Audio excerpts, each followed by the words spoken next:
اگر آپ امام کے پیچھے پڑھ رہے ہیں تو اس میں ایک جملہ بڑھا لیں گے پیچھے اس امام کے، یعنی نیت کریں گے، نیت کی میں نے 2 رکعت نماز سنت واسطے اللہ تعالیٰ کے، منہ میرا طرف کعبہ شریف کے، پیچھے اس امام کے، اللہ اکبر۔ وطر میں بھی ایسے ہی کریں گے، نیت کی میں نے 3 رکعت نماز وطر واجب واسطے اللہ تعالیٰ کے، منہ میرا طرف کعبہ شریف کے، اللہ اکبر۔ اگر امام کے ساتھ ہے تو اس میں یہ بھی پڑھا لیں گے پیچھے اس امام کے۔ حضرت میں نے دیکھا ہے تراویح کی نماز میں مکمل قرآن شریف پڑھا جاتا ہے، لیکن اب حافظ ہر گھر نہیں پہنچ سکتے، بلکہ مسجد تک بھی نہیں پہنچ سکتے، تو اس وقت تراویح کی نماز میں کیا پڑھا جائے؟ ہاں جی، بہت اچھا سوال آپ نے کیا کہ ہم عموماً دیکھتے ہیں کہ مسجدوں میں حافظ صاحب پورا قرآن شریف سناتے ہیں، اور اس وقت حالات کے پیش نظر حافظ گھروں تک تو کیا مسجد میں بھی نہیں پہنچ سکتے ہیں، اور نہ ہر گھر میں ایسے آدمی ہیں کہ جو پورا قرآن شریف جن کا یاد ہو۔ تو پہلے یہ بات سمجھ لینا چاہیے کہ تراویح میں پورا قرآن شریف پڑھنا یہ سنت ہے، یہ فرض یا واجب نہیں ہے۔ ایسے حالات میں اگر کسی کو 10 ہی سوریں یاد ہو، جیسا کہ آپ نے یہ بھی دیکھا ہوگا کہ کچھ جگہوں پر چھوٹی تراویح یعنی علم ترا سے پڑھی جاتی ہے، تو دیکھیے اگر علم ترا سے تراویح پڑھی جائے تو یہ بھی جائز ہے، درست ہے، نماز میں اس سے کوئی کمی نہیں آئے گی۔ البتہ پورا قرآن شریف سننے کا ثواب الگ ہے، علم ترا سے پڑھنے کا ثواب الگ ہے۔ علم ترا سے لے کر کے لاسٹ کی 10 سوریں وہ پڑھی جا سکتی ہیں بالفرض۔ اگر کسی کو 10 سورے بھی نہ یاد ہو، اس کو 4 سورے یا 2 ہی سورتیں یاد ہیں، تو اسی 2 سورتوں کے ساتھ وہ 20 رکعت نماز پڑھ سکتا ہے، یعنی ہر 2 رکعت میں وہی 2 سورے وہ پڑھتا رہے تو اس کی نماز ہو جائے گی، اس میں کوئی کمی نہیں ہوگی۔ حضرت میں نے دیکھا ہے کہ تراویح کی نماز جماعت سے ہوتی ہے، اور آپ نے ابھی کہا کہ تراویح کی نماز گھر پر بھی پڑھ سکتے ہیں، تو اگر گھر پر جماعت کے ساتھ تراویح کی نماز پڑھ سکتے ہیں تو اس کے لیے شرط کیا ہے؟ اور ہر گھر میں تو حافظ یا عالم بھی نہیں ہے، تو اس سچویشن میں امامت کون کرے گا؟ اور کسی گھر میں اگر ایک ہی بندہ ہو تو وہ کیسے نماز پڑھے؟ جی ماشاءاللہ، بہت اچھا سوال آپ نے کیا۔ دیکھیے تراویح کی نماز جماعت کے ساتھ پڑھنا سنت کفایہ ہے، جیسا کہ میں نے پہلے بھی بتایا، یعنی بعض لوگوں نے اگر جماعت کے ساتھ پڑھ لی ہے تو باقی دوسرے لوگوں سے جماعت اٹھ جاتی ہے، یعنی ان کے لیے جماعت سے پڑھنا ضروری نہیں رہتا، لیکن پھر بھی بہتر ہے کہ لوگ جماعت سے نماز پڑھیں۔ اب سوال یہ ہے کہ ہر گھر میں حافظ یا عالم تو موجود نہیں ہے جو امامت کر سکیں، تو دیکھیے امامت کرنے کے لیے حافظ یا عالم ہونا، مولانا ہونا یہ شرط نہیں ہے، بس یہ ہے کہ وہ پابند ہو نماز کا، اس کے تلفظ صحیح ہوں، اس کی داڑھی ہو حد شرع کے مطابق جو ہے وہ کاٹتا نہ ہو۔ یہ تمام چیزیں اگر ہے وہ پابند ہے، متقی پرہیزگار ہے، تو وہ خود بھی امامت کر سکتا ہے، اور گھر کے تمام لوگ بلکہ عورتیں بھی اس کے ساتھ جماعت میں شامل ہو سکتی ہیں۔ اگر کہیں ایسے حالات ہوں کہ جن کے درمیان ایک بھی ایسا بندہ نہ ہو جو امامت کر سکتا ہو، جو اتنا متقی نیک پرہیزگار نہ ہو، تو پھر ہر ایک جو ہے الگ الگ بھی اپنی تراویح کی نماز پڑھ سکتے ہیں، بلکہ پڑھیں۔ الگ الگ بھی جو ہے ہر کوئی اپنی اپنی تراویح کی نماز پڑھ سکتا ہے، امام نہ ہو۔ اسی میں آپ کے اس سوال کا جواب بھی مل گیا کہ اگر کسی گھر میں ایک ہی بندہ ہو تو دیکھیے اگر وہ اکیلا بھی ہے تو وہ اکیلا بھی خود اکیلے وہ تراویح کی 20 رکعت نماز پڑھ سکتا ہے۔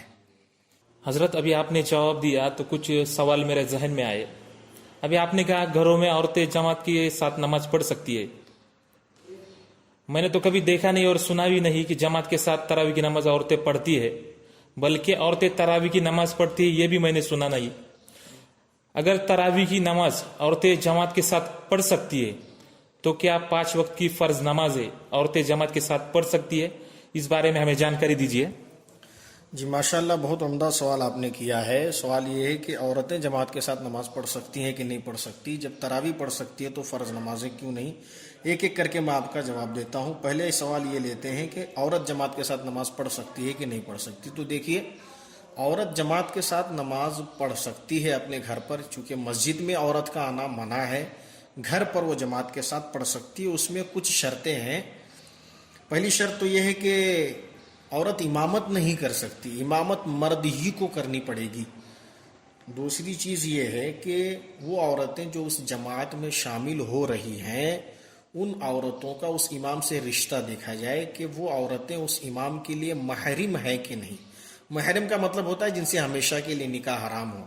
جیسے دیکھیے ماں ہے، بہن ہے، دادی ہے، نانی ہے، پھپھی ہے، خالہ ہے، ممانی ہے، بہو ہے. یہ وہ رشتے ہیں کہ جن سے ہمیشہ کے لیے نکاح حرام ہے. اسی طریقے سے اگر بیوی ہے تو یہ لوگ نماز میں شامل ہو سکتے ہیں، یہ عورتیں نماز میں شامل ہو سکتی ہیں اس مرد امام کے ساتھ میں. اور اگر ان عورتوں میں سے کوئی بھی عورت اس جماعت میں شامل ہے تو پھر دوسری عورتیں جن کا امام سے رشتہ نہیں ہے وہ عورتیں بھی جماعت میں شامل ہو سکتی ہیں. جیسے باہر سے پڑوس سے کوئی آ جائے جماعت میں شامل ہونے کے لیے، وہ اس میں شامل ہو گیا تو یہ اجازت ہے. البتہ یہ چیزیں عوام میں رائج نہیں ہیں، اور اس طریقے سے اگر عام اجازت دے دی جائے تو اس سے فتنہ ہو سکتا ہے. اس لیے اب کوشش کرنی ہے کہ گھر ہی کی عورتیں جو محرم عورتیں ہیں وہی نماز میں شامل ہوں. یعنی ماں ہے، بہن ہے، دادی، نانی، پھپھی، خالہ، بیوی اس کی، اور ممانی ہو، بہو ہو. بیوی سے اب چونکہ رشتہ اس کا ہو چکا ہے، نکاح ہو چکا ہے، تو بیوی بھی اس کے لیے جو ہے محرم کہا جائے گا اس کو. بیوی بھی جو ہے نماز اس کے ساتھ پڑھ سکتی ہے. بیوی محرم یعنی ایسا نہیں کہ بیوی سے نکاح کرنا حرام ہے، تو مطلب یہ ہے کہ وہ اس کے ساتھ نماز پڑھ سکتی ہے بیوی بھی. البتہ یہ خیال رکھا جائے کہ عورتوں کی جماعت جو ہے وہ ان کی جو صف لگے گی وہ سب سے پیچھے لگے گی. آنے والے سلائیڈ میں، آنے والے سوال میں آپ دیکھیں گے، یہ نقشہ آپ کے سامنے دیا جائے گا. اس نقشے کے مطابق آپ سمجھ سکتے ہیں کہ عورتوں کی صف کیسے بنائی جا سکتی ہے. سوال نمبر 2 ہے کہ تراویح کی نماز عورتیں پڑھ سکتی ہیں کہ نہیں پڑھ سکتی. تو آپ نے صحیح کہا، عموماً یہ ماحول نہیں کہ عورتیں تراویح کی نماز گھروں پر پڑھتی ہیں. لوگ مرد جو ہے وہ مسجد میں جماعت کے ساتھ پڑھتے ہیں، عورتیں گھروں پر کچھ پڑھتی ہیں، زیادہ تر تو نہیں پڑھتی ہیں. تو دیکھیے عورتوں پر بھی یہ نماز سنت مؤکدہ ہے، ان کے لیے بھی سنت ہے. لہٰذا عام دنوں میں بھی، یعنی رمضان میں لاک ڈاؤن ہے لیکن باقی رمضان میں بھی وہ تراویح کی نماز 20 رکعت گھر پر پڑھیں. اسی طریقے سے آپ نے ایک سوال کیا کہ تراویح کے علاوہ باقی 5 وقتہ نمازیں بھی جماعت کے ساتھ پڑھ سکتی ہے کہ نہیں. تو بالکل پڑھ سکتی ہے. 5 وقت کی نمازیں بھی گھر پر عورتیں اور مرد جو ہے جمع ہو کر کے، یعنی جو محرم ہو آپس میں، وہ گھر پر بھی 5 وقتہ نمازیں پڑھ سکتی ہے. البتہ جمعہ اور عید کی نماز جو ہے گھروں پر نہیں پڑھی جا سکتی ہے. تو باقی 5 وقتہ نمازیں عورتیں شامل ہو سکتی ہیں گھر پر جماعت میں، اس میں کوئی حرج نہیں ہے. حضرت اگلا سوال میرا آپ کے لیے یہ ہے، عورت اگر جماعت میں شامل ہو تو وہ صف میں کس جگہ کھڑی رہی؟ جی بہت اچھا سوال آپ نے کیا ہے کہ عورت اگر جماعت میں شامل ہو تو پھر وہ صف میں کس جگہ کھڑی ہو. ظاہر ہے کہ سوال کا منشا یہ ہے کیا مردوں کے برابر وہ عورت بھی کھڑی ہو سکتی ہے کہ نہیں. تو دیکھیے میں نے جیسا کہ اس سے پہلے بھی بتایا کہ عورتوں کی جو صف ہوگی وہ سب سے پیچھے ہوگی، وہ مردوں کے ساتھ نہیں ہوگی. مثلا اگر ایک بندہ نماز پڑھا رہا ہے تو عورتیں، تو مرد کوئی ہو جو اس کے بغل میں داہنی طرف سیدھے ہاتھ پر وہ کھڑا ہو جائے، پیچھے اس کو نہیں کھڑا رہنا. اگر ایک مرد ہے تو اس مرد کے بغل میں وہ کھڑا ہوگا اور عورتوں کی سب اس سے پیچھے لگے گی. اگر 2 مرد ہیں تو امام پہلے کھڑا ہوگا، 2 مرد امام کے ٹھیک پیچھے کھڑے ہوں گے اور عورتیں تمام کی تمام بالکل پیچھے ہو جائیں گی. تو اس طریقے سے دیکھنا ہے. اگر عورت ہے اور بچے ہیں اور شوہر امامت کر رہا ہے مثلا، تو اب شوہر امام کھڑا ہو، دوسرے نمبر پر بچوں کی صف لگے اور پھر اس کے بعد میں عورتوں کی صف لگے. یعنی پہلی صف بچوں کی ہو پھر عورتوں کی ہو. یہ خیال رکھنا ہے کہ عورتیں ہمیشہ پیچھے ہی رہیں گی، وہ ان کی صف میں مرد شامل نہیں ہو سکتا، نہ کوئی عورت مردوں کی صف میں شامل ہو سکتی ہے. حضرت ابھی آپ نے کہا ہے کہ بچوں کی صف عورتوں سے آگے ہوگی، تو ان بچوں میں بچیاں بھی شامل ہو سکتی ہے کہ نہیں؟ اور ابھی آپ نے جو بچے کہا تو اس میں کتنے عمر کے بارے میں آپ بتانا چاہتے ہیں؟ جی بہت اچھا سوال کیا فیروز بھائی آپ نے. دیکھیے میں نے عرض کیا کہ بچوں کی صف عورتوں سے آگے ہوگی، تو اس میں بچوں سے مراد لڑکے ہی ہیں، اور بچیاں جو ہوں گی، لڑکیاں جو ہوں گی، وہ عورتوں کی صف میں پیچھے شامل ہو جائیں گی. اب سوال یہ ہے کہ یہاں پر میں نے جو بچے کہا ہے، تو دیکھیے بچوں کی صف مردوں سے پیچھے ہوتی ہے.